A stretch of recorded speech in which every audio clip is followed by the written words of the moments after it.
Welcome back to the Next Gen Prophets podcast. I am your host, mentor, and big sister, Deborah Ann Danae Felthazen. And as you can see, we are changing up. Well, at least for those of you watching this recording, we are changing up our studio again because this time we are in the house of Matt Kim. Now, for some of you, maybe you remember him being on this podcast a few weeks ago, but he is a powerful creative, a powerhouse teacher of the word, and we have come into his studio to get together and collaborate on the spirit of creativity, what it is, how do we tap into it, and why do you, as a prophetic champion, need it? So, Matt, thank you for coming back on the podcast and letting us into your studio here. Absolutely. Thanks for having me. I'm really excited for a conversation. I am loving this studio setup. And for those of you who are listening and even watching this recording, guys, make sure you check out his website, thecreativestudio.com.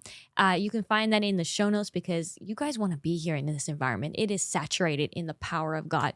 Now, Matt, let's jump into our topic because we got already started on our pre-podcast chat and Michael had to stop us. He was like, okay, no, we did this last time and we missed out on a whole bunch of huge downloads. You're going to record and jump into today's session. Yes. So talking about the spirit of creativity, what is this spirit of creativity and how does it differentiate from just being creative? Yeah, I think when it comes to any spirit, our relationship with any spirit is that the spirit is a source. So what we want to do as sons of God is we want to tap into the source that precedes any source, which is God the Father. And so I think our relationship with the spirit of creativity is actually the source that animates and gives life to our creativity, which is just our ability to be creative. And so just because we have the ability to be creative doesn't mean that it's sourced from or it's like breathed into by the spirit of creativity. Yeah. Because I mean, you're seeing a bunch of powerful creatives throughout the world, and not necessarily all of them are prophets, teachers, or Christians in general. You're seeing creatives in all kinds of cultures, all different religions and denominations. So where's this switch that takes place? Especially, I'd love to hear your story. When did you realize that your natural creativity wasn't enough and you needed a supernatural impartation? Yeah, absolutely. I think my biggest creative endeavor in my life has been creating the life that God has for me with God. Oh, come on. Beyond the business, beyond my relationships, it's like the whole package. It's what God has put me on this earth to do, is to live out my life according to his will. And that requires a lot of creativity. Yeah. And so for me, part of my story was that I began to kind of cast vision for what I wanted my life to look like before Christ. Very interesting. And when I came into the kingdom, he completely took over that process and we had to run it back. And do it with God, with him as the source. And so for me, I was fortunate enough for the Lord to really meet me and kind of catch me early in the process. But it was a world of difference because even when I was casting vision at that early age of being in middle school, which is kind of weird and crazy to think about. Yeah, that's a bit young to start looking at your future in that way. But it was a world of difference because at the time I was like clinically depressed. I was like suicidal and I was just trying my best to gnaw out of this pit. And the marked difference was that when I came into the kingdom, everything that motivated me was the spirit of life, which is a spirit of creativity. Ooh, that's good. Yeah. And so, that was kind of the big difference for me, was that before Jesus, it was my dread of death or dread of the fruits of sin. That's what motivated me. That was my source. But when I came into the kingdom of God, it became me wanting to express the fullness of God's life. And so it's such a different paradigm. One is I'm running away from brokenness. The other one is I'm running from a place of being fully alive. Well, let's go back there a little bit. We keep saying the spirit of creativity, but you said this one line here. It was the spirit of life where creativity lies. I want to go there a little bit because when we're talking about depression, when we're talking about facing all of that weight that comes on you, because Next Gen Prophets, he's not the only one who's ever faced that form of depression. At one point or another in our lives, we realize we're different. We realize we don't match up to our peers. We're lost in our fantasy worlds. We've got big mouths. We say things we shouldn't, and we just see life differently. And the rejection comes on you, and you face that depression. You face that rejection day after day. So that would have been a really dark moment. When was that transition point from really, I know you said it's after you came into the kingdom, but there would have been a point where you had an encounter with the spirit of life. Yeah. Yeah, absolutely. I think for me, the big encounter was my senior year of high school. And so that's when one of my buddies invited me to a worship service. And at the time I was, I was saved, but I was like a Presbyterian believer. And so I was really heady, really theological. I was still kind of operating in a let me do things for God paradigm versus having a relationship with God. And so when I had that encounter with God at this worship service, it changed my life because God became substance. He became a person and not just a idea or a theory. And so I don't know. Did I answer that question? Well, I'd love for you to share what this encounter was, because I know there's a couple of our Next Gen Prophets who are listening and they're searching for this encounter and they're looking for something specific. I can see you. I feel you in the spirit. You're yanking on your big sis over here. And they're wanting to know, what does this encounter look like? What does it feel like? What makes it different from any other encounter that you would have with the Holy Spirit or with the Lord Jesus? Yeah. So, I mean, I could share a little bit about the encounter, and I'd love to like highlight certain points that I think would be really helpful. And so, I mean, first of all, on my drive over, I mean, my friend, when he invited me to this worship service, he's like, he tried his best to kind of prepare me because he knew kind of where I stood and he had already had an encounter with the Lord. And so he's like, yeah, it's a, pretty charismatic service. They pray in tongues and they're really loud and worship. And I'm like, okay, like, I mean, that's not bad. yeah, okay. I mean, teach their own. And so I remember on my drive there, I was praying to God and I was like, God, like, I don't really have a theology for this yet. I haven't even like looked into this. I know that there's people that believe in this, but I'm just kind of neutral at this point. But regardless of that, I know this is a worship service. And so I'm going here to worship you. And so if I could, by the end of today, have worshiped you with everything I have, then I would feel really good about this. And so that was my one intent. Yeah. And so when I walked in the building, it was fascinating because I'm like, I had never felt the presence of God like that, like the tangible presence of God. And so it felt like I was walking into a pile of blankets. And that's a good description. Yeah. And I was walking down the sanctuary looking for a seat and I hear people praying in tongues. And I remember being like, oh my God, that's it. That's a thing. They're doing the thing. But I had to like snap myself back into focus, being like, okay, you know what? Like, I have to remember why I'm here. Like, I can't get distracted by these things. Yeah. And what's so funny is that I take my seat and I'm in worship, and that night I never felt so connected to God. When I closed my eyes and I worshiped God, it felt like it was just me and him in that room. And I think I know that was one, it was, of course, it's because of the atmosphere that was there, but two, it was also because of the posture of my heart. And what's amazing was that made me come back the next week. Yeah. And so very much like this was a process of God like pulling me in. Yeah. And so that relational component I want to like highlight, because I think for us, like prophetic types, we're very dramatic. Yeah. And I think we could because of that, we have a dramatic expectation of God. Yes. And when that happens, we miss him in the small moments. Come on. And that's like the bread and butter of our prophetic archetype, which is that we could see God everywhere. And so I come back the next week and I'm hungry. I'm like, oh man, this was such an amazing experience. I felt so close to God. Yep. And so now we're back, we're worshiping, and we had a guest minister at the time, and he led worship and gave a word. And so worship was incredible. And as he's giving the word, he shared his testimony. And he goes, yeah, so I have a friend who's spirit-filled. They love the Lord, tongue praying, prophesying. And they have kids that they're sending to a Presbyterian preschool. So I'm like, oh, this is hilarious. So, yeah, talk to me. And so he goes, so one day these kids, they're on the bus going to school, and they just do what they've always known, which is talking to God and praying in tongues. And so their classmate next to them asked them, hey, like, what are you doing? Like, very childlike, very curious. And he goes, I'm just talking to God. And so the kid next to him is like, oh, cool. Could I try? And so, I like, love that. just like that, now the kid and the friend next to him is like praying in tongues. Yeah. And very soon, this is what's so hilarious. The entire school bus of preschool kids are now praying in tongues. Oh my goodness. And so this parent gets a phone call from the preschool, and they're thinking, oh no, like, we're in trouble. Like, we went against their doctrine, da da da da da. And so the teacher goes, hey, I don't know what you're doing with your kids, but whatever it is, keep it up. Oh, come on. Because the kids have never been so amazing. Like, they're just loving on each other, encouraging each other, and they're just getting along.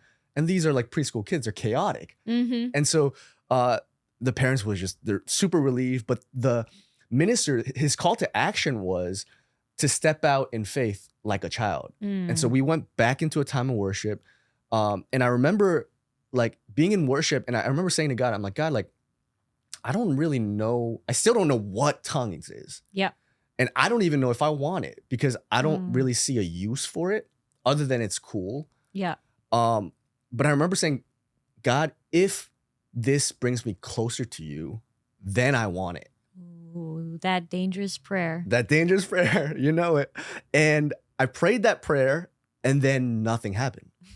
And I'm like, okay, well, I mean, you know my heart. I wouldn't be mad if I didn't get it, because I still don't have an opinion about it. Yeah. I just know that I want it only if it brings me closer to you. And then I remember something that the minister said, and he said to step out in faith like a child. And so I remember consciously speaking gibberish. I knew it was gibberish. I knew it wasn't tongues, but I made a decision. You know what? I'm going to do my part. I'm going to step out and look like an absolute idiot. And so, and for me, it's like I hadn't been in the culture enough to know what good tongue sounds like. Yeah, yeah. And so I totally look like an idiot. And so I'm here with my eyes closed, talking gibberish. And then there was a moment when, the best way I could describe it, and you know how this feels, my mind unhinged from my tongue. Ooh. And I knew that I was praying in tongues. Come on. And it was just on autopilot. It was just going and going and going. And that was powerful. But what began to happen was electricity just started to flood my body. Oof, come on. Now. And my hands couldn't stay open. They started to close in. And then my entire body started to like close in on itself to where I had to like sit down. And so right then and there, I was just under the power of God, praying in tongues, having this encounter with God. And so that was the first time I felt the tangible presence of God in my body. And so what I love about that encounter for me personally was how relational God was with me and how he took delight in the posture of my heart. Yep. That beyond all of the externalities of what cool tongue sounds like, you know, what it's useful for, there was a beauty in like seeking God for God. Yep. That he took delight in, and he showed up and met me there. Yeah. And I'll say this, I think a lot of times like we seek God's hand and not his heart without realizing that when we encounter his heart, that's where the life is. Oof, come on. That's where the life is like he created everything from his heart. There was an overflow of life. There was something that he just couldn't contain. It was bursting out. It's his nature, right? Yep. He's ever expanding, he's eternal. And from that place is where life is created. All life is created from that place. And so we need an encounter with that. Yes. We need an encounter with the heart of God. Ooh, come on. I love this line that you said, Matt. And I hope you prophets caught it, because this line, honestly, this was the line for me. You said that because we're so dramatic as prophets, we expect God to be. But when we look through the word, I don't see this very loud and dramatic God. I mean, he did have a flair when he was trying to get the children of Israel's attentions. Like he had a little bit of flair because they weren't listening. But that's the key word. They weren't listening. And there are some of you who are watching and listening to this podcast, and you keep expecting God to show up in such a loud and profound way. And God's saying, why should I? You already know how to hear my voice. I'm not going to come at you with lightning and thunder. I'm not going to come at you with a ginormous burning bush like I had to do for Moses. He didn't hear my voice the way you do, but you already hear me. You already know who I am. So I am speaking to you. I am coming to you with that gentle spirit of creativity and life, and I am pouring life into your bosom that the word might flow up out of you and the wisdom and revelation may overflow from you so that you can then build and establish the work that I have given you to do, says the Lord. So press in to my presence. Don't go looking for the loud noise, but press into my presence and watch the overflow come. Now, that being said, we're talking about the spirit of creativity here. Yeah. And the spirit of creativity, I love how you said it started with worship. But it did not stop there. In fact, I would dare say the spirit of creativity begins in worship. It's like a jumpstart to our creativity and that spirit of life, because it is like the nucleus of who we are as prophets. Yeah. But this goes beyond. So can you tell us a little bit more about where that spirit of creativity evolved from you and where we as prophets can begin seeing it function and tap into it? Yeah, absolutely. I think when it comes to God, he is the all. He is the source of everything. So there's nothing that's been created in heaven or on earth that didn't find its origin from God. Yeah. Because exactly. he's the only eternal being, right? Yep. So he was there before anything was created, the only one. So subsequently, everything that was created from him. Meaning that everything that created has an aspect of his nature. Ooh, that's good. Whether, even if it's like a narrow margin, it all reflects him. So that's why we read in Romans, right? Romans 1 says that the invisible attributes of God has been seen in creation since the very beginning. Come on. So it's like everything that was created embodies God. And so because of this, I think a lot of times there is a flow to God that we haven't fully realized, because we only associate intimacy with God when we get to connect with him face to face, without understanding that we get to encounter a different aspect of God when we actually express it from that place. Ooh, come on. So so if I were to rephrase that, having an encounter or connecting in intimacy with God is a receiving posture. Okay, come on. So when we assume that that's the only way we can experience God, when we receive, without realizing that once we receive, we have to put out, export. We have to express. Yep. Express. And it's like the expression actually solidifies and it deepens the experience you just had in that intimate secret place. Ooh, come on. And so I think for us, we've kind of come into this consumer mentality where we're we only believe we're encountering God when we're receiving. Oh, ouch. Yeah, come on. But there's such beauty, because how else can we fellowship with the sufferings of Christ if we don't express? If we only receive. Can you imagine if Jesus did that? Yeah. Right? It's like if Jesus only loved to receive, and he never expressed. We'd all be condemned still. Yeah, right? We true. wouldn't be standing in this position of sonship. And so I think there's beauty in fellowshipping with the Lord as an expressive and not just impressive. Yes. Right? Like being impressed. There's beauty in expressing. And so that's where creativity evolved for me. Was it started with worship, but then it evolved to expressing. That it's like, okay, what is it that I encountered? Right? God began speaking over me, my destiny, like who I am, right? What I'm called to do. And so now I'm receiving all these things in this place of encounter, but then it never became solidified and my creativity didn't evolve until I took steps like a child in faith, little by little, one step at a time, according to that encounter. And now all the things that I saw and I believed in the realm of the spirit became manifest and flesh and real in this sense. Ooh, you spilling some deep secrets here. I'm like, I'm just gonna sit back and sit under the teacher's flow and receive. Let's talk about one of the most influential creatives in the Bible. Okay, Solomon. Yeah. All right. Now, a lot of people seem to think David was the most influential creative, and I do say he was a creative. I mean, you can't read through the Psalms and not say, "Wow, here is a creative." I mean, he was creative in the battlefield, the strategies, how he worked with people. But when we're talking about this receiving and then implementing, Solomon was the most influential. He receives the blueprint for the temple from his father David. Again, a powerful creative who put together this blueprint. But then he had to implement that blueprint. He had to go and source the materials. He had to go and source the master artisans that could bring together the stone, that would bring together the metal work and the working with the silk and all the different materials to establish this temple that's gone down in history as the most intricate piece of architecture known to man. And even he didn't stop there either. He allowed that spirit of creativity that he received from his father, but also from his heavenly father when he took the throne. We see him having this encounter with the Lord saying, God, I'm sacrificing all these things. He says, I'm well pleased with you. What do you want? He says, give me wisdom. Give me wisdom to rule and take care of your people. And he says, okay, let me give it to you in abundance. Here he takes this, he takes his blueprint, and now he begins building cities.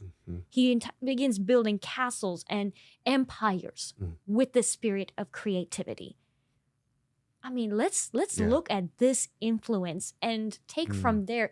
Where do we begin seeing this practical application? Because so far we've talked about worship. Yeah.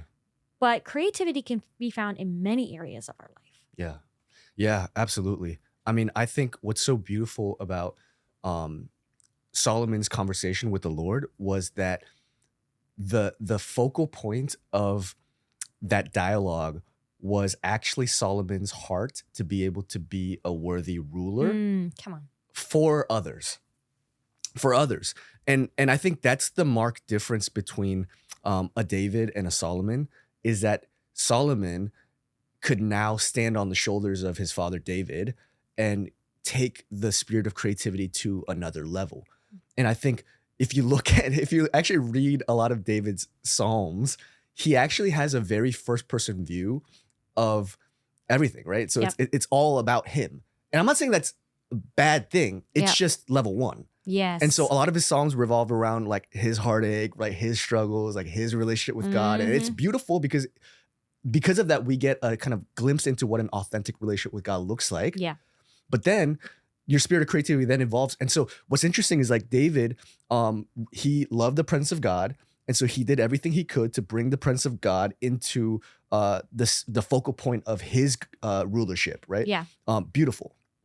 But what's so awesome about Solomon is that now he wanted to govern from that place so that the people he was ruling over could now also be a benefactor. And so now so David collects, right? He receives, he brings in, Solomon sends out, he establishes. Yes. And so I think that's the marked difference, is like when our creativity can evolve from creativity is just a means for me to experience God and self-actualize. And then we mature to a place of creativity is a way for me to express the nature of God in service of others. Our creativity will skyrocket. Ooh, come on. That's where the spirit of wisdom lands. That's where it wants to land. Yep. As we see in like God's relationship with Solomon and that conversation that he had. And so what's so amazing about that is that then creativity no longer becomes about what you do. It becomes about how you do it. Ooh, come on. And so when the how of creativity now one becomes focused on serving others, and it's about exporting or expressing as much of what's inside of me as possible, then we get to have fun, because now everything can become a canvas for creativity, whether it's the way we do our schedules, whether the way we do our personal finances, whether we can have meaningful conversations with other people. All of these things are now a canvas for creativity. And so what's amazing about that is like, okay, if the spirit of creativity truly is at its core the spirit of life, Yep. that means that if everything we do is creative, then everything we do can be infused with life. Ooh, come on. Next Gen Prophets, you have been in a position that seems impossible to bring in the presence of God. So stop focusing on bringing the presence of God and focus on infusing life in your workplace, in your families, with the way you cook, the way you put together the scheduling, the way you mix the medications in the medical system, the way you schedule your boss if you're an executive assistant. You can infuse life in everything that you do. That is the power of the spirit of creativity that is inside you as a prophetic champion. And it's time we rise up to that next level of accountability and that next level of power. God is requiring you to walk in power today. And it's not going to come just through worship or leading worship. It's not going to come through always giving a prophetic word. It is going to come by allowing creativity to be infused in the work of your hands. This is God's purpose and God's promise for your life. And we're getting ready to wrap up this podcast. Otherwise, we will sit here all day. I know when we get together, poor Michael sits there watching this ping pong match happen as the revelation keeps downloading and bouncing off. So before we end off, I have 2 more questions for you, Matt. Yes, love it. Super easy questions. First, how can our podcast listeners continue to connect with you, to receive these downloads, and just be involved with the work that you are doing here? Yeah, absolutely. I mean, I think the easiest way is to connect with me on Instagram. That's probably the platform I'm most active on. And so on Instagram, you can find me at Matt Kim Official. And then you could also check out my website, mattkimofficial.com. And then my creative studio is the creative scene, scene.com. And you can find all of that information in the show notes below. So be sure to check him out, follow up, get these tidbits, because I have browsed through his Instagram, and you guys, the tidbits and downloads are indeed powerful. So go and take those nuggets with you. My final question for you, Matt, since we're on our Next Gen Prophets podcast tour. Yes. What is one word of wisdom you would like to leave behind for the next generation of prophets? Wow. If I could leave one word of wisdom for the Next Gen Prophets, it would be to learn how to honor. Learn how to honor. And the reason I say that is because we're so dramatic in our archetype, it's very easy for us to believe that we're the main characters. But the reality is that Jesus is the main character. And if that's true, then we are playing one piece, we're playing one role in generations of what God is doing in his family and in his kingdom. And so with that said, we have to learn how to honor, because that allows us to continue the storyline of what Jesus is doing without breaks. And so that allows us to have a lasting impact and a legacy, and one that Jesus is worthy of. And so I always say that honor is your ability to appreciate someone for who they are without getting hung up on who they're not. Ooh. And so every generation, we have our strengths and we have our deficiencies. But if we could stay connected to those who are above us and those who come after us and appreciate them for who they are, we're able to be complementary to each other and really pass the baton off in a way that glorifies Jesus and creates a lasting work in the earth. And so that would be my word of wisdom to you Next Gen Prophets. And on that bombshell, ladies and gentlemen, it has been a pleasure sitting here, receiving these downloads, giving you guys this impartation. Make sure you are following us on our Facebook, our Instagram. Check out www.nextgenprophets.org. Sign up, reach out to us. We want to know your name. And most importantly, why don't you reach out and arrange for a one-on-one with Michael and I? Let us assess your destiny. Let us assess what is your creative potential and how can we release that into the earth. Let us give you the impartation you need to accelerate your prophetic destiny. This is your big sis signing out. Bye for now.